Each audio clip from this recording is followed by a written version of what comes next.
السلام عليكم، مرحبا بكم معايا من جديد. كنتمنى يا ربي تكونوا كلكم بخير وتكونوا بصحه جيده ان شاء الله. اليوم غادي نشارك معكم واحد الوصفه اللي هي مهمه بزاف وفعاله للكحه او للسعال الحاد. هاد الوصفه زوينه بزاف وبغيت نشاركها معكم. كما كنعرفوا هاد الايام الجو متقلب ولا بد لا بد كيضربنا البرد. كما كنعرفوا الدار كتكون بارده وبرا كتكون الشمس سخونه، بالخصوص الناس اللي كيخرجوا بزاف ما كتعرفش راسك شنو غتلبس. يعني ضروري كيضربنا البرد.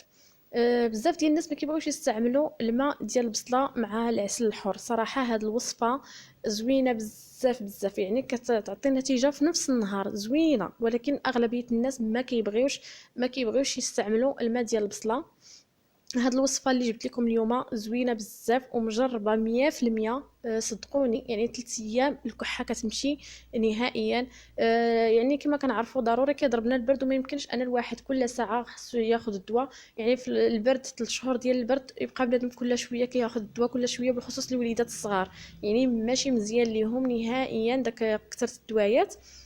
هاد الوصفه زوينه لان حتى الوليدات الصغار يمكن لهم ياخذوها ويعني غادي تعجبهم. يعني ما غاديش تجيهم قاصحه ولا شي حاجه بحال الماء ديال البصله.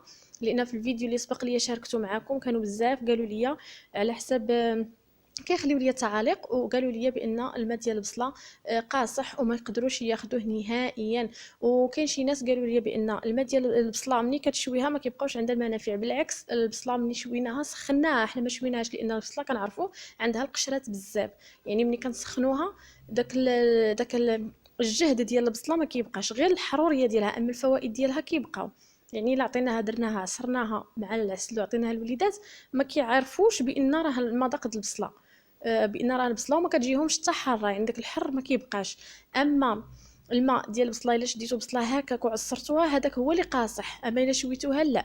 المهم بما ان بزاف ديال الناس ما كيبغيوش يديروا هاد الوصفات هكا الطبيعيه اللي كتكون بهذا الشكل، الثومه اولا البصله اولا هاد الوصفه انا متاكده غتعجب لا الكبار ولا الصغار. يعني زوينه بزاف، المذاق ديالها غزال. غادي نحتاجو هنا بالنسبه لهاد الوصفه باش ما نطولش عليكم 2 معلقات كبار ديال زيت الزيتون تكون جديده، ومعلقه كبيره ديال الكمون البلدي. الكمون ضروري يكون بلدي، ما يكونش الكمون العادي. الكمون البلدي يكون يلاه مطحون ويكون جديد وزوين، ما يكونش قديم عند العطار اولا عند مول العطريه اللي كناخذو من عنده العطريه.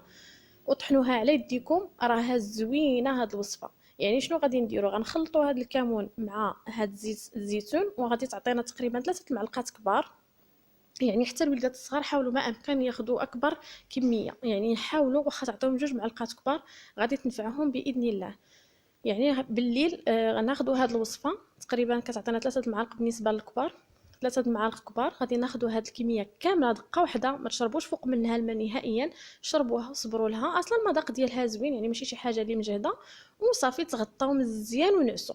ان شاء الله باذن الله 3 ايام تلقاو راحتكم عليها، حتى يومين تقدروا تلقاو راحتكم عليها ان شاء الله. كنتمنى انها تنفعكم ونكون سهلت عليكم ما طولتش عليكم. وغير جربوها راها فعاله فعاله ومضمونه 100%. وحتى المذاق ديالها راكم عارفين الكمون ريحته زوينه.